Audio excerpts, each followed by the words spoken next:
Okie dokie. Hopefully we're coming out live. I'm just going to make sure before I start rambling on. Hopefully the internet gods are going to be with us. Let's have a quick look.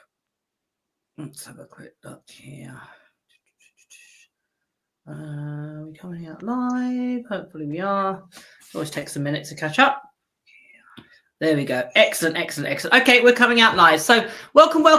Day 3 of the Relabelling Reactivity Symposium. Hopefully people will be joining. So just give it, oh, that's excellent. So we've got people joining. We'll just give it a second for people to join us on day 3 of the Relabelling Reactivity Symposium. Hopefully people will be able to catch the live. Obviously, if you can't watch this live, you can always watch it retrospectively. The recordings will be available on Facebook and on YouTube. Let me just adjust that bit. So just to get people to straggle in whilst I have a slurp of my drink, and then I can go through who the person is sitting across the screen from me.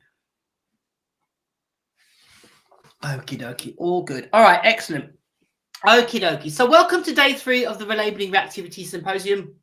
It's something now that we've run a couple of times in which I essentially share information about reactivity, hopefully giving you insight, information, and hopefully things that you can implement into your own life to improve the current challenges that you're having with your dog that has reactivity challenges. So the person across the screen for me is my very good friend and dear friend, Lou Holmes, who is on the Relabelling Reactivity team.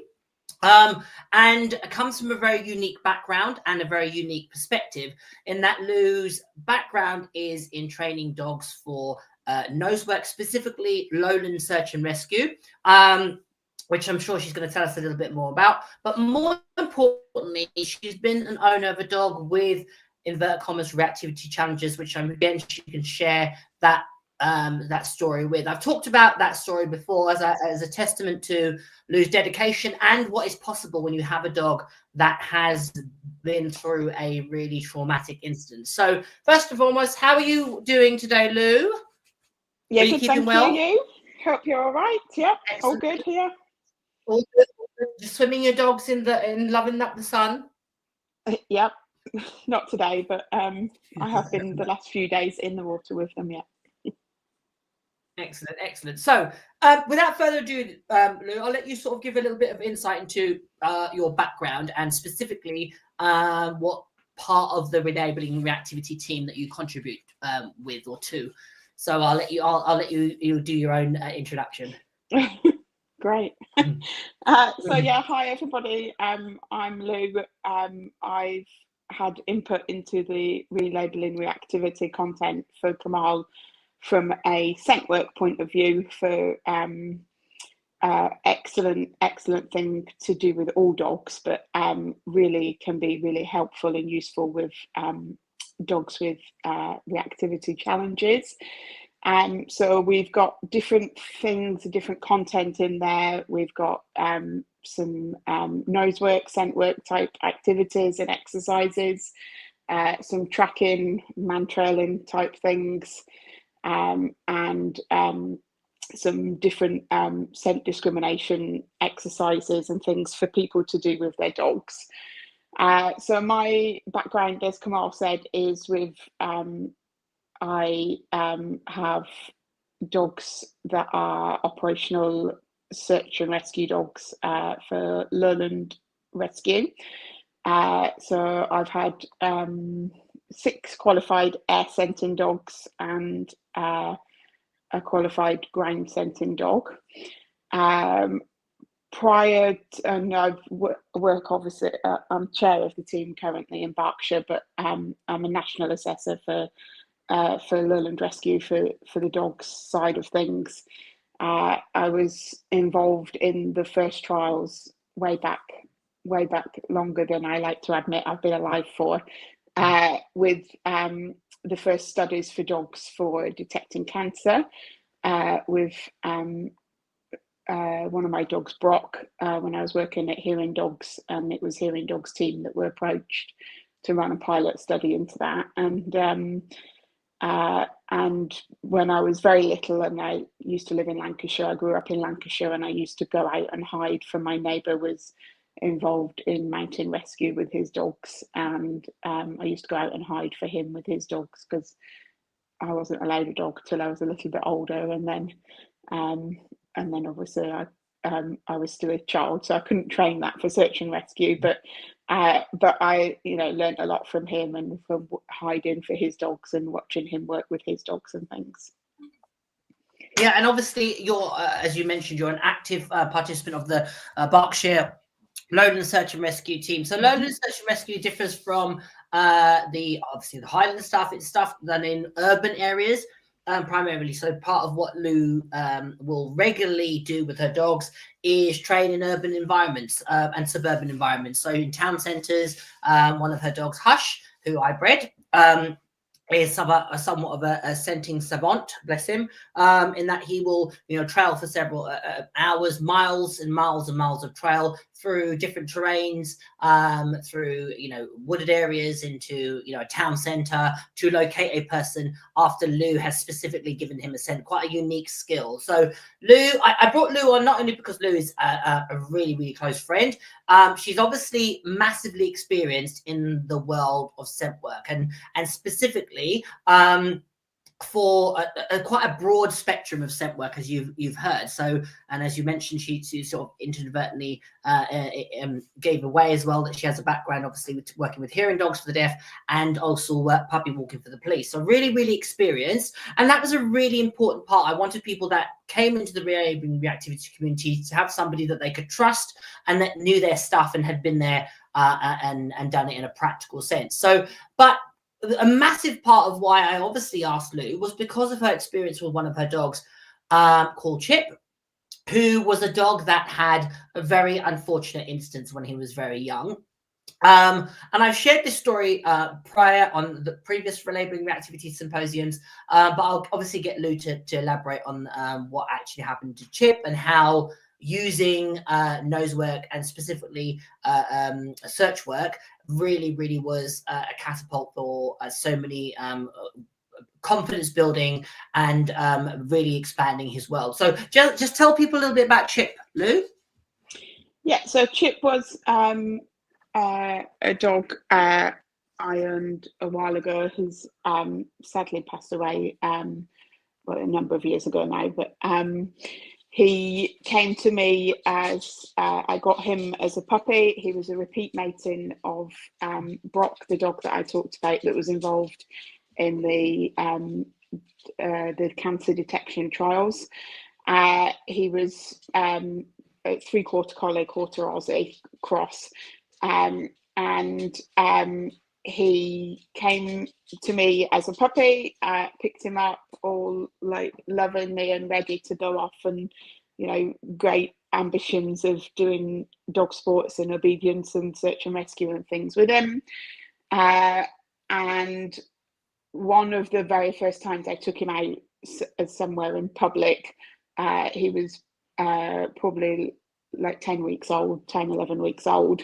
And we went to just a park local to us and unfortunately found ourselves in a dreadful situation where a dog basically hurled across the park, pinned him to the floor and proceeded to try and rip him into pieces, unfortunately, requiring quite substantial stitching to his face.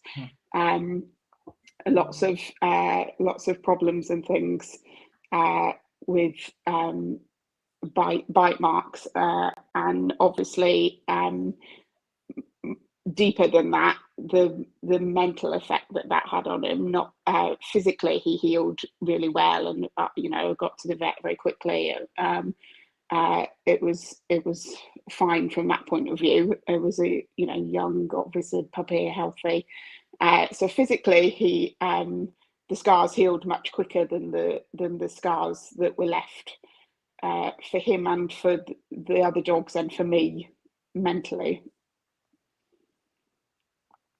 Sorry, go on. No, sorry. Carry on what you're saying. So obviously, then that left me with a very different, quite a different journey to what I'd expected to be going on with my lovely little puppy. made him very, very aware of other dogs, also of people as well. And I think that that's because obviously in the midst of this happening, there was quite a lot of shouting. The other person was like screaming at their dog. My other dogs that I had with me were piling in. I was trying to get them off. It was all kicking off, so there was quite a lot of noise and you know, general sort of stuff that you don't really want to expose any dog to, let alone a tiny little puppy like that. And so yeah, he was quite wary about people, very wary, obviously, about other dogs, especially if they just like appeared from you know, if you were walking along and they came around the corner, he would be very fearful, but he would react to that in a way that he would, even from very young, he would go, well, I'm going to get you first. And so he would want to barge in there all big and seemingly not very nicely, but all based obviously because his trust and his confidence had just been destroyed by that. So yeah.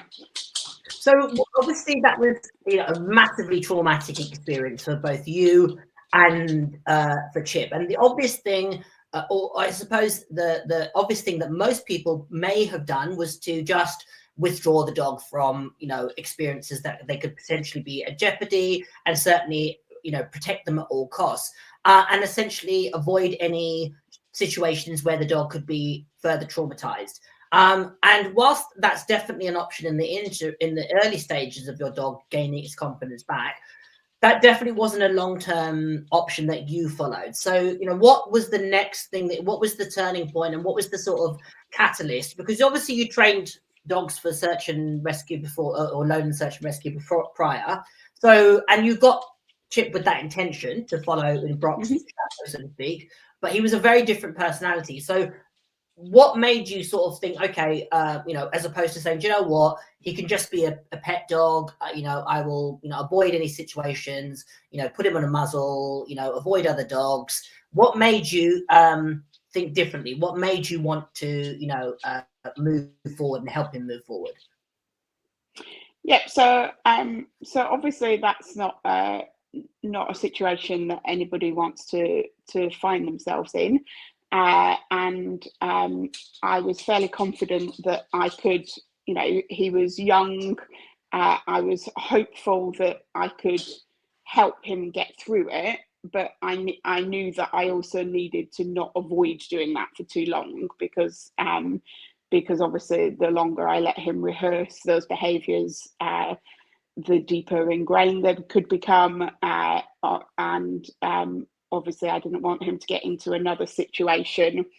I live, you know, well, everybody's got quite busy lives, but I live in a like multi-dog household. I have daycare dogs and things come in. I needed to get him more confident, because it wasn't really an option for him not to be more confident with other dogs, because that would have been so impactful on my life, on my income, on everything, and obviously also not fair on him if he was not comfortable with the other dogs and things coming during the day, and being around us and meeting other dogs out on walks, which we all do. So I was very conscious that I needed to do something. The first, you know, obviously there was a little bit of avoidance in the initial following on from that. In the first few weeks, I would absolutely make sure that I didn't go anywhere where that could happen again. I was taking him out and just sort of letting him sit at a distance in as controlled an environment as I could, really, where I knew dogs would be on a lead, where I knew that people wouldn't come and pester him, because it also was the people thing a little bit as well. Although he wasn't reactive to the people, you could tell that he wasn't comfortable people coming up to him, being around him and things. So I let him sort of control the pace as much as possible. And to be honest with you, in the early days, it was very much a case of, right, you can sit in the back of the car, or you can stand with me on the lead while I'm talking to some people in the search team or friends or whoever. Nobody's going to try and get you to do anything.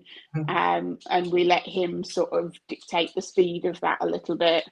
And when I felt that he was ready from a people point of view, we started to do some little early puppy stage runaway games for search and rescue. And that really was the absolute turning point, was that when he started going, oh, well, this is what I do, I've got a job to do now. You would never have known that dog was worried about people. He would go up to anybody. He would go and find them and come back and tell me and take me back to them.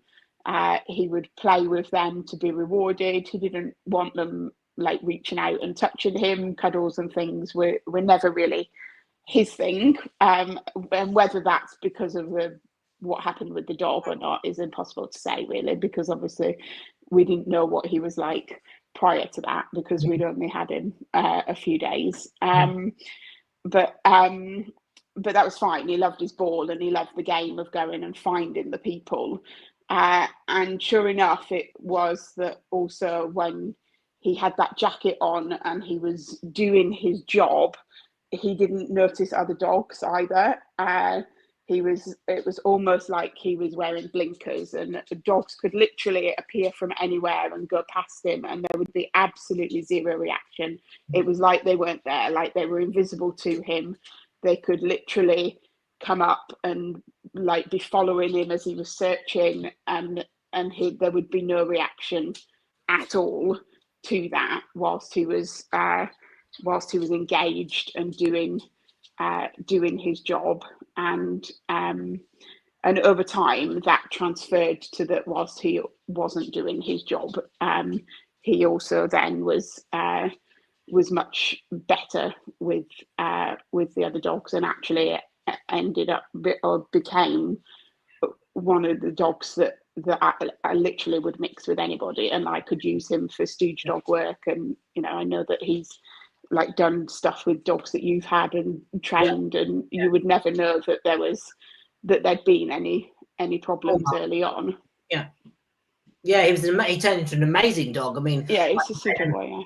He really did come full circle. And the irony is that actually genetically he wasn't the most stable of dogs, was he? Really, he had that little edgy temperament. So the fact that he had that certainly could have really easily have gone left if Lou had chose to avoid situations indefinitely and also stay in that place of trauma. And obviously Lou's an incredibly experienced dog owner and very experienced dog trainer, so she has that in her artillery, she has that in her corner, knowing that she can help this dog, knowing how reinforcement works, knowing how to advocate for her dog, or having the confidence to advocate for her dog, creating situations where good experiences can occur. But all those things anybody in a similar situation, or maybe not quite as extreme, can implement. So if we go over what Lou did, she first off advocated for the dog, allowed him a little bit of grace, and as we discussed yesterday, absolutely avoided situations initially and gave him time to decompress. Once that happened, again, she mentioned about sitting in the back of her vehicle, letting him take the world in, etc. Once he went past that phase, then it was about having him around people and obviously giving them guidance and not to talk to the dog and interact with him, and the key thing that Lou said several times was go at the pace of the dog, and that's integral for moving forward. So I love hearing that story about Chip, because it really does, one, hopefully it inspires you if you have a dog with a challenge, and also it shows what is possible with the right approach, working at the timeline that the dog dictates, and being strategic about your approach. You know, there was no compulsion, there was no force, there was no you will, there's no aversives used. It was just about listening to the dog and responding accordingly. It was really interesting, and it would be interesting to hear your insight that last October, we ran the first Relabelling Reactivity in-person camp, and it was 3 days of where the community came together at a location in Bristol. We did 3 days of camp where we had lots of opportunity to grow their confidence and set up scenarios where they and do dog-to-dog stuff and various lectures. And Lou came along and contributed an NC on scent work. And definitely, I would say, certainly the feedback that we got from people was they couldn't believe how nose work and the scent work exercises changed their dog's behavior, their confidence level, and dogs that had really, really, really strong concerns about people and dogs, when they were put into work mode, they totally changed. Would you say the same, Lou? Do you see that as a consistent theme in what you do? Yeah, definitely. I think very much when a dog is engaged in doing something, it can make the dog almost become a completely different dog, that you wouldn't know that there was that there were challenges there, or when not necessarily even like challenges. Like Hush, the dog you were talking about, who's my ground scenting dog, he's not really a lover of traffic. He doesn't really like vehicles and things, and that's primarily my fault, because I take them all these lovely, wonderful, quiet country walks, and probably don't do enough by the road that I should. And he's not terrible by any stretch of the imagination, but if I was to walk from home and walk down the road, if cars came past, he would notice that cars were coming past, and you would see that he sort of like shrinks into his shoulders a little bit, or particularly like heavy trucks, lorries, that sort of thing, that make a lot of noise. He goes a little bit, ooh, what's that? But when he's working and he's trailing, you could literally walk him around the M25 and the dog wouldn't flinch. He's so like into what he's doing, it's almost that blinker effect. And we saw that definitely on the camp that you run, that there were people with reactivity towards other dogs, that there were dogs in the room, and they were and the dog was working and looking for its target scent, and they're taking absolutely no notice of all of the dogs. There were dogs, one in particular whose real thing was about people, and she was literally doing searches by the end of the camp with the dog amongst the people, and it was finding target scents, going past people, round people. The scents were near to some people, further away for some of them, and the dog not once did it have any issue at all. And that that's very, very true of a lot of dogs when they're working and they've got something that is occupying them. It's like the outside world becomes less challenging whilst they're puzzling and doing their thing. Absolutely. And I think further to that, it actually then creates a classically conditioned response, and that the dog starts to, because the dog feels good about the activity, the dog then starts to pair that with whatever happens to be in that environment. And that might be, it might initially be the hides, for example, if you're doing scent work, or it might be the harness. The dog gets buzzed up by those things. Like in Lou's case with Chip, it was the jacket that he would wear, put that dog in a certain mindset. If the dog then starts to associate that or pair that with people or dogs in the environment, you can very quickly, you can change the way the dog feels. Often reactivity is based on the dog's emotional response. It's not the dog necessarily thinking, the dog is just responding. If it's from a place of fear, the dog is just responding from a place of anxiety or fear. The dog isn't consciously deciding that it's now going to bite or react or lunge at the other dog. It's the dog is just feeling an emotion and dealing with it in a way that it feels or it responds to innately. So if we can change the way the dog, feels about the people, feels about the environment, we can then prevent them having their outbursts and rehearsing reactive behavior. And I think that's something that we need to shift our mindset on. A very common approach to reactivity and a lot of behavior modification is to keep everything very still and very calm, etc. The analogy I use to explain to people why that often isn't effective is, imagine you're in a library and where the done thing is to be super silent. Even somebody eating a packet of crisps sounds like, you know, a brass band going off, or somebody slurping a drink. It sounds really, really, really loud. Or somebody walking, a door going. Everything becomes much louder and bigger. So if we're trying to cause our dogs to be calm and everything to be still, we're actually amplifying the noises, the sounds, the changes in the environment. Whereas if we can shift the dog into a place of being active and engaged, the dog is less likely to have an adverse reaction. I think that's something that most people often misinterpret, the difference between the dog being in a purposeful, intentional mindset versus the dog being introverted, for want of a better term. So in your experience, obviously, Lou, you've trained a lot of dogs for a lot of different things. Why do you think that people avoid? And obviously, as a trainer, we all have the tendency to do things. You think, oh, I'm going to avoid that. What do you think it is, and how, as a trainer and as obviously you coach people, you teach people, you mentor people. How do you encourage them to shift their mindset from avoidance to embracing challenges? Yeah, I think that's human nature, isn't it? Really, fundamentally, if you know that there's the possibility that something is going to happen and that your dog might not respond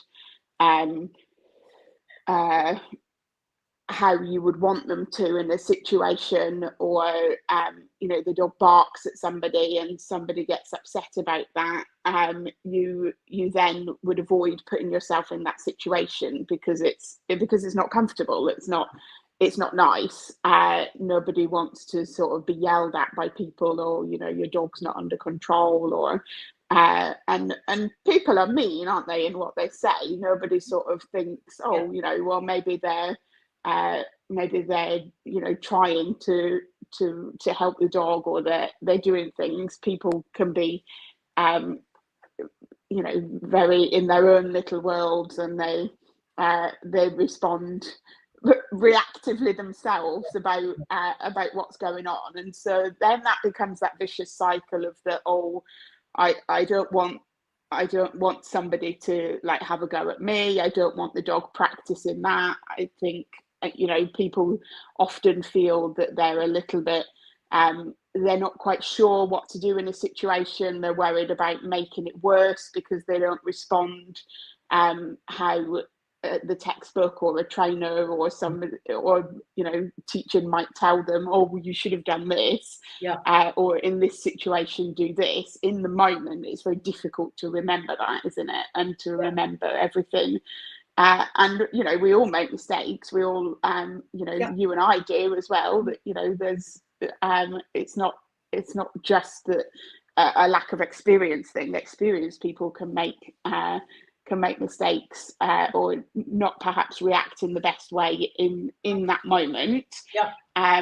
So I think people need to remember that.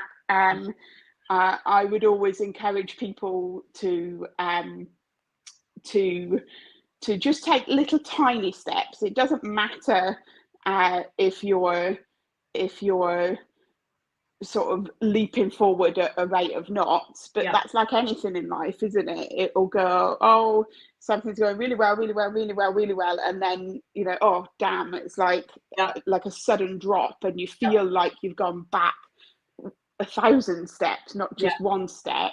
But that's typical of everything in life. And I would say, I would sort of encourage people to just have a little bit of reflection, just sort of go, okay, well, that happened, all right, well, it's okay to sort of say, well, maybe I could have done X, Y, Z, next time I might do that better, or I might swap that for that. But that's learning. That's learning about anything. And until you're in that situation, you know, you don't know how to do it, do you? And it's not, nobody's going to deal with every situation perfectly.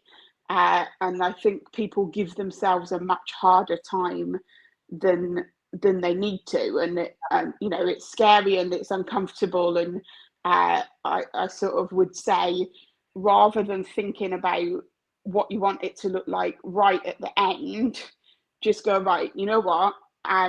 Yes, you know, ultimately I want to be able to walk through the park with my dog, not shouting its head off at people or other dogs or whatever it may be.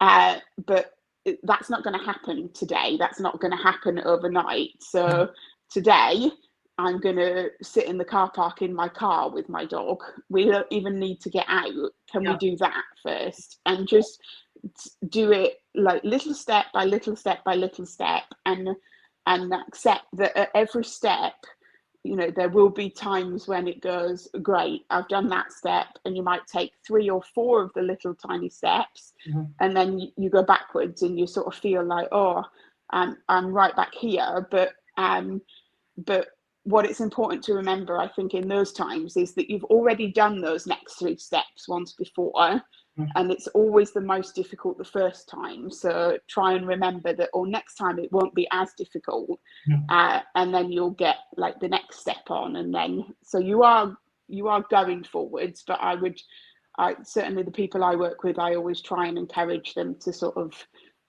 okay, right, it's not about achieving the very end goal right now. It's about, right, what's the first step in that? What's the next step in that? What's the next step in that?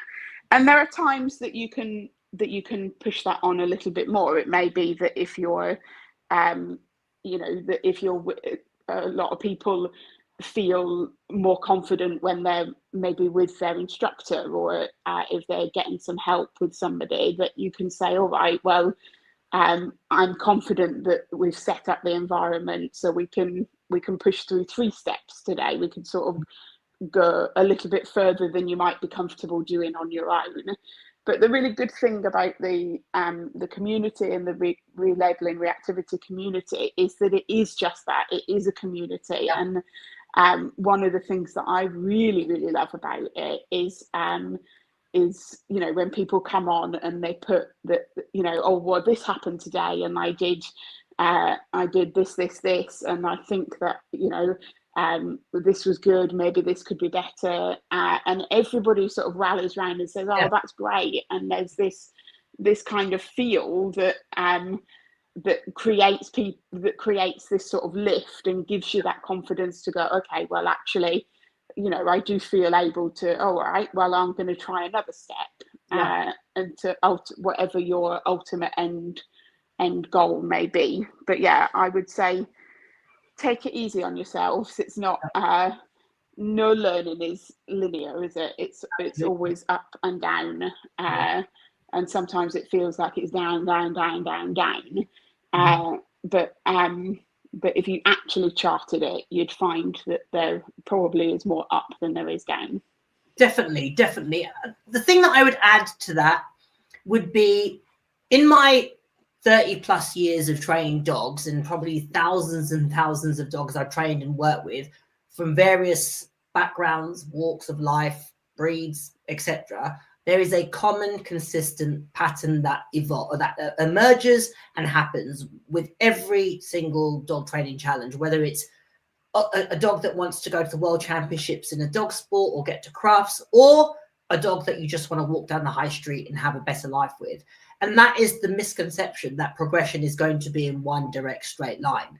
It's reframing a backward step as just a further piece of information that's going to direct you to where you need to go. So I don't look at it as necessarily a backward step. All you're doing is refining the information, and it's pushing you clearer and more succinctly to the place where you want to get to. That bad day, inverted commas, is just a moment for you to reflect, pause, and take the information from that situation and learn from it. Make appropriate adjustments. One of the things that I encourage people within the community to do is to record keep and to use a calendar. Put a calendar in a prominent place in your home and mark it with fluorescent markers of your color and your choice, of your favorite color and choice, I should say, to see an influx of all positive days. Except that every now and again, you're going to have a day when that doesn't necessarily happen. But over time, you're going to see more days of brighter colors and days with no color or less color, further and further and further apart. And it's being aware that is a natural process. It doesn't matter, as I said, whether you are embarking on getting your dog to Crufts or to a World Championships or just having a dog that you can take out socially, the path is exactly the same. Don't take backward steps as detracting from your progression. They are just aligning you with where you need to move to. So just take that as a comment to think on. And I think people need to consider that it's a natural thing, that you aren't always to anticipate that you're going to have a bump. That's a natural thing that's going to happen. You're going to have a day, you can be swimmingly well, and all of a sudden, out of nowhere, your dog does something that you think, oh, for God's sake, why has that happened? That's the progression. That's the natural path of dog ownership. It doesn't matter what you're training for. Even if I look at my own dogs from a sports perspective, there's days when I think, oh my God, they're all brilliant, wonderful, and there's days where I think, oh my God, they're all absolute useless. My training is useless. Oh God, I need to go back to the drawing board. Oh my God, these dogs know nothing. And when I stop, pick my teddies up out of the pram and reflect, it's often because I've either moved something on too quickly, it's shown me actually this needs to be stronger, it's actually given me more information. Oh, actually, I should have done this way. So when I reflect on it actually helps me fill in the gaps, which is ultimately what will give you confidence. And certainly the approach that we use in Relabelling Reactivity is not necessarily about having the perfect setup every single time. It's giving you skills, working on your relationship with your dog, getting that dog focused on you, giving it things to do in situations where you might find yourself, giving you tools that you can draw on, giving you techniques that you can utilize in real situations in the real world, and providing healthy outlets for your dog so that you can utilize their energy and that thing that makes them slightly reactive, and using it in a positive way. So as Lou said, the thing that I love most about the people within it is their sense of camaraderie and their sense of community, which I think is just phenomenal, really. So if anybody's got questions for Lou or myself, feel free to ask. I'm going to have a look. I think there is a couple of comments, so I'm going to read those out and obviously give people a chance to ask any further questions. Okay, so the first one is, so agree with you both. I do scent work in class and my spaniel is so much better at ignoring the other dogs in class. Absolutely. I think there's so many breeds, and I talked about this on day one of the Relabelling Reactivity Symposium, where genetics is a huge part. A lot of dogs weren't bred to be domestic pet dogs. They were bred to have a vocation. And obviously, as society has evolved, a lot of those dogs don't have jobs anymore in normal daily domestic lives. We take the average Cocker Spaniel. It lives with a family, goes to the park, goes around the park probably, an hour a day, comes back home, power naps all day, and it repeats that cycle probably the majority of its life. If you think of a working gun dog, what it'd be doing, it'd be out, beating, hunting, sniffing, running for hours and hours and hours on end, and fulfilling its innate genetic needs.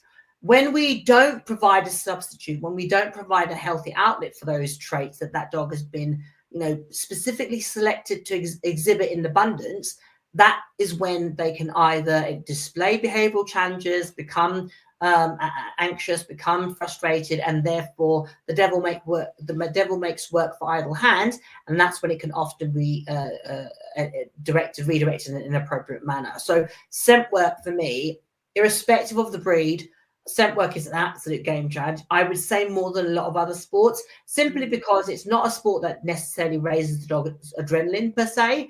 It can be done in a controlled manner, on a harness, on a line. There's great outlet ways in which you can do it. You don't have to have a lot of equipment. You can do it in your garden, in your home. There's so many variations with nose work that will provide a really healthy outlet for your dog, and as it's physically really, really stimulating, and mentally, if anybody's ever dabbled in nose work, I know if I do any tracking or anything like that with my dogs, they're knackered after it because it's using their their most natural instincts and their their scenting and their nose in a really, really healthy way. And for me, it's just a game changer with so many dogs. I think for certainly with dogs with behavioral challenges, it's something that's really, really, really powerful and effective to use. So yeah, definitely something I'd encourage people to do. Let's have a look. Lynn said, do you think the dog only feels good if it's working? Does she then begin to become the less reactive under normal circumstances? Yes, absolutely. Absolutely. Yeah. So yeah.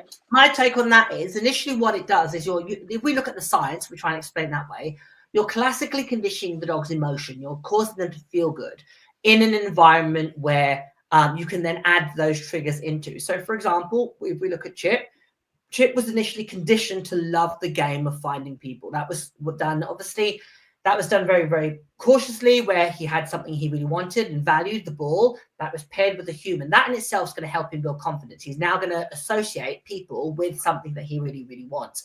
Now, obviously, he's then you're adding the joy of running and searching for somebody and the euphoria of finding them. That's all going to make the dog feel, for want of a better term, happy, joyful, excited. And he's going to feel that confidence of approaching them and so forth and so forth. All those things are now going to be paired with probably the environment, probably the harness, and then the things that are brought into that environment become obsolete to that dog. So when you take the dog out of that situation, when he doesn't have his jacket, that behavior and that rehearsal of that mindset is going to be transferred to other environments. Would you say the same, Lou? Yeah, absolutely. Definitely. 100%. It's, yeah, with in every dog that I can think of that that I've worked with, where it's there's a real difference between when they're working, it over time transfers over through, like you say, through classical conditioning, through even just that the dog is having, like you said a minute ago, if the dog is having that outlet and those needs of what the dog needs are being met, that puts them in a more chilled sort of demeanor anyway. I mean, look at, like, recently it's been incredibly hot here, and my dogs are all like really fit, and so but even so, it's been too hot really in the especially like at the normal times that I'd be walking to take them out or to give them what I would consider their normal exercise. So they could be they could be going off their heads because they've not had that outlet, but you can do some little bits with them. I've done like we all did when it was really hot. I went and hid some frozen bone broth cubes for them to all go and find. And just from doing that, like literally a few minutes of pottering around the garden, or sniffing out, oh, here's another little ice cube for me, or here's another little ice cube. And then they were all perfectly chilled after that. They weren't like, oh, I want my walk. Why we're not having our normal exercise and things. And that's because the dog is having that outlet. It definitely helps them become chiller, I would say, and that transfers over then, and like you say, paired with the classical conditioning, it's a really good thing. Yeah, definitely. I mean, again, on Tuesday, I talked about the 5 causes, one of which is also physical. So physical well-being and physical fitness and stimulation and outlets are all contributing factors of dogs that can be reactive. So essentially, if your dog has pent-up energy, pent-up mental frustration, etc., that can often make them more volatile. So I think I always give this experience or remind people that COVID and lockdown was a really interesting experience for human beings to go through. So when we first went to lockdown, certainly in the UK, everybody was probably, yeah, great, got some time off work, sun's out, brilliant, get the Barbie out, got all this time at home, etc., etc. Weather was good. And, you know, there was worse things to happen. We all had enforced lockdown. And obviously, you know, that whilst there was some unknown, most people were like, oh, this isn't too bad, you know, etc.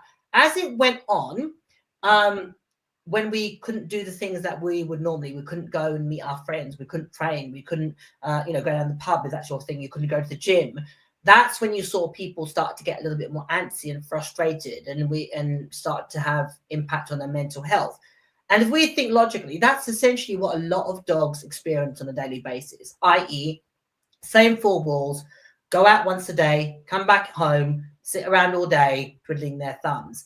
And initially, yeah, that can work in the short term, but we really need to be looking at the world from the dog's point of view, especially for the breeds that most of us now own. They have an original purpose, which is not necessarily what they are generally used for. And we need to provide healthy outlets. And for me, scent work, because it's so easy, it's so accessible, and it's so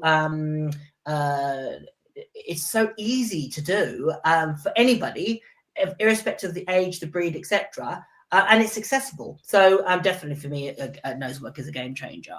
So Julie said, will you be running another reactivity camp? So at the moment, I am potentially looking into the possibility of it. Nothing's been confirmed just because of my schedule is so busy. I'm trying to find when I have availability, and obviously the team have availability. So I am in the moment just figuring out when there is a possibility and venues. But I will first, people within the community will get first option to participate, and then it'll be opened up to other people. So keep an eye on Facebook if we do organise it. But at the moment, nothing's been set in concrete. But yes, possibly is the answer. Okay.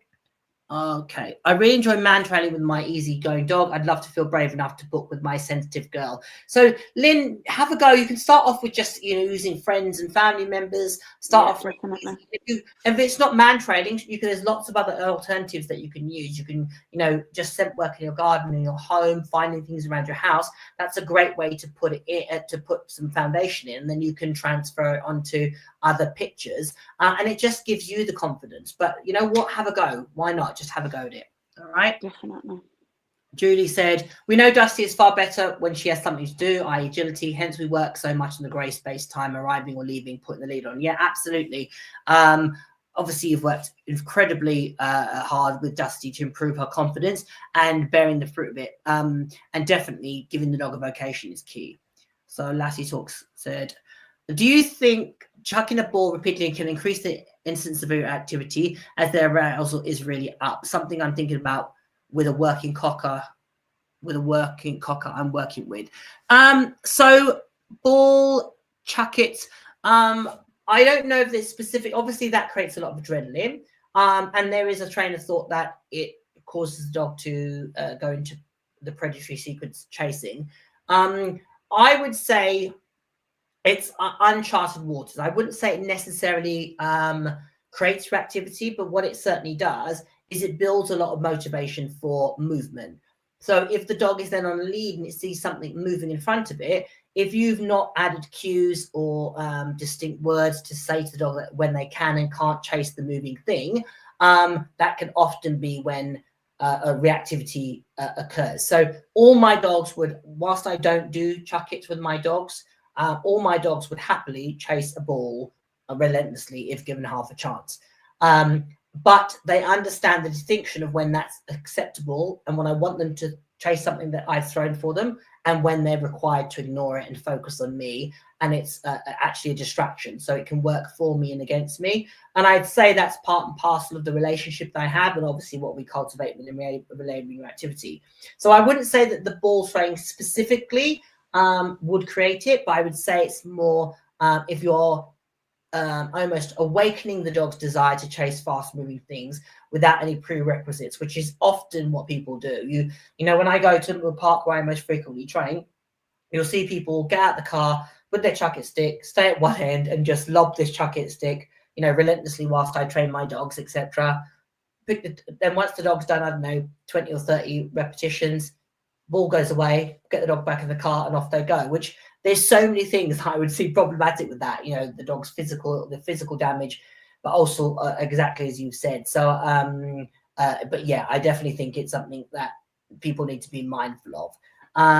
Yeah. I think, sorry, adding to that as well, I think there's other things around that of that it might be that when I've seen this with dogs, is that if they're really, really puffed out from having been chasing a ball and chasing a ball and chasing a ball, and they're really hot and bothered, and then another dog comes up to them and is pestering them, just like if I'd just run a marathon and somebody came to me and went, "Oh, Lou," I'd probably go, "Would you just bog off?" Yeah. Because I'd be hot and bothered. And so what if the dog is reacting in different ways to what it normally does after that? It could be as a result of that, it's not necessarily overly aroused, but it could actually be also just knackered and not want bothering at that point.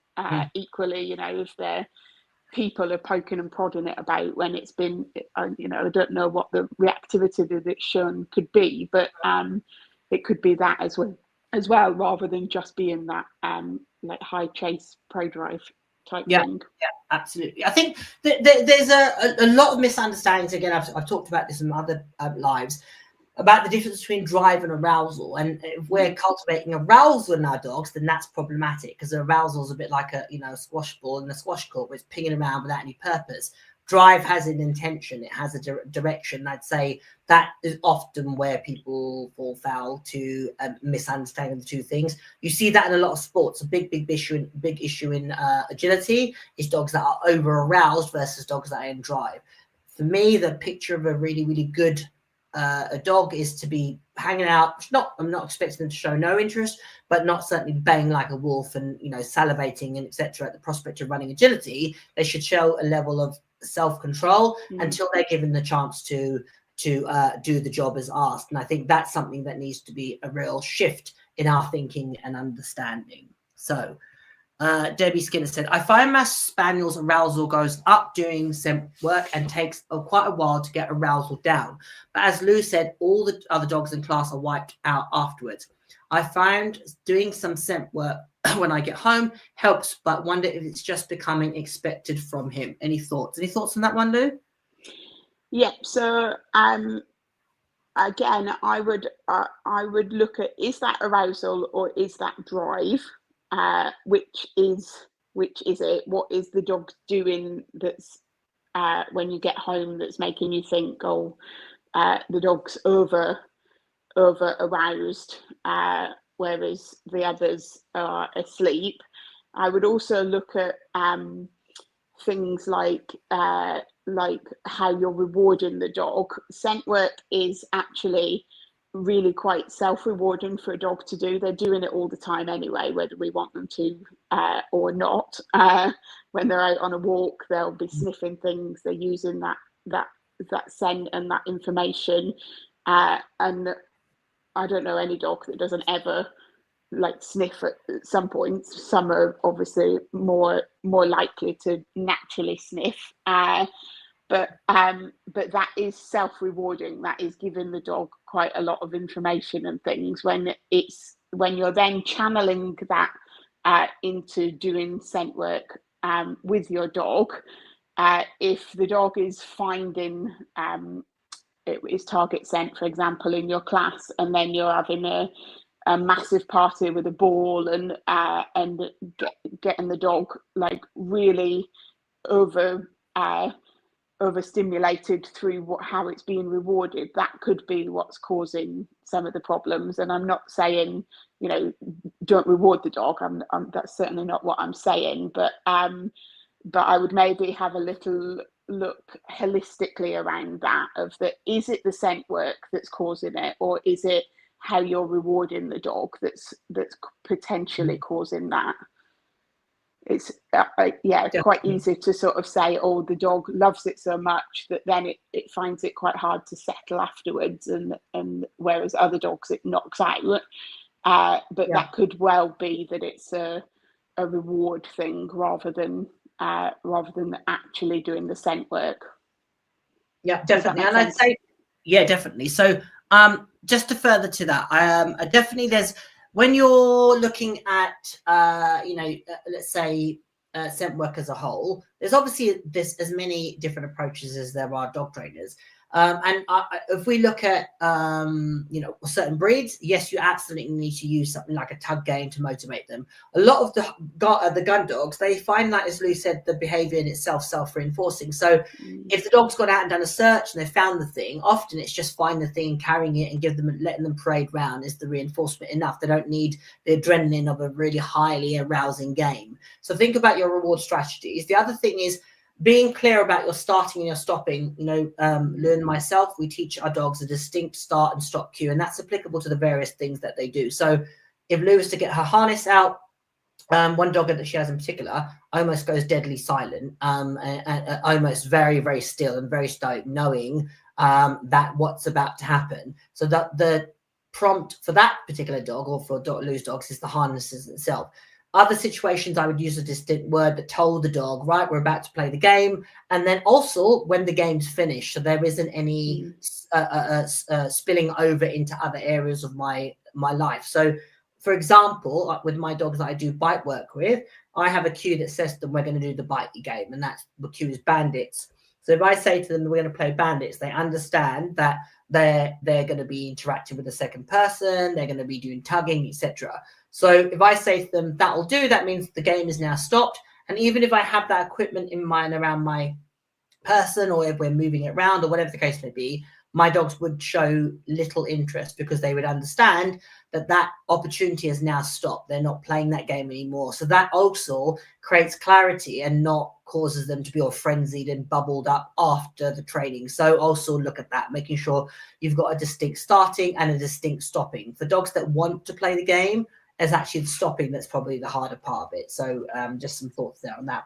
So has anybody got any other further questions? I'll give it a moment just to see if anybody's got any other questions that they want to ask. So moving forward, obviously there's another session tomorrow. At the moment, I think it's going to be 8 p.m. I'll confirm that tomorrow morning.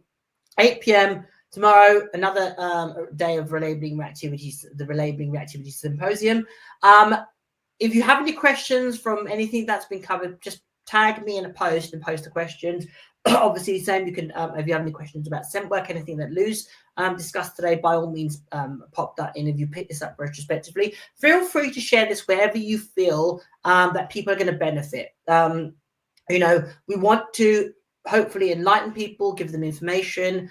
Whether they become part of the Relabelling Reactivity community is neither here nor there. It's about changing people's mindset and giving them more understanding about reactivity as a greater conversation. So if you feel that people in your community would benefit, please share this information far and wide. There will be information about joining Relabelling Reactivity later on in the week, so I will provide information on that.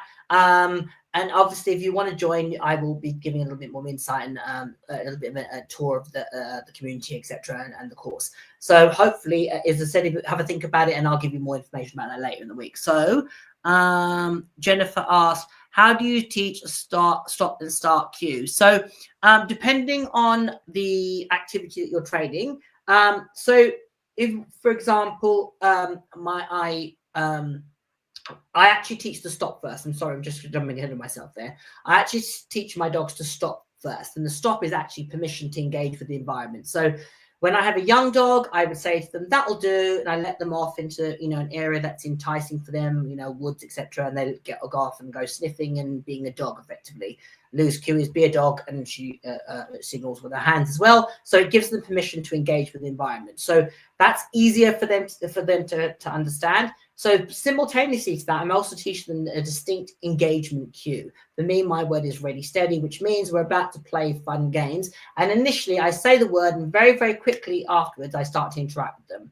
I play with them. I make myself really super interesting. And then I'll say to them, that'll do, or my word is that'll do, or Lucy's be a dog.